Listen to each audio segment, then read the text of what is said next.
Allah bagi kamu anak lelaki sebab Allah tahu satu hari nanti ibu dia akan perlukan seorang yang akan jaga dan lindung dia. Anak lelaki itulah yang akan usap air mata ibu dia waktu sedih. Dan anak lelaki itu juga yang akan jadi penguat ibu, yang akan sayang ibu dia.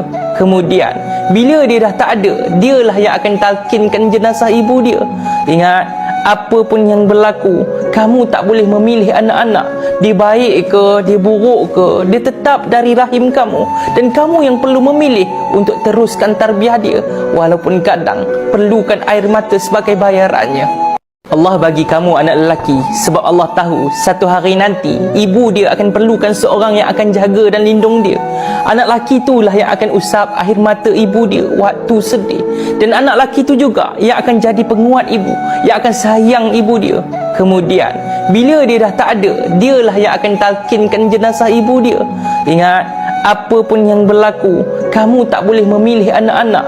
Dia baik ke, dia buruk ke, dia tetap dari rahim kamu.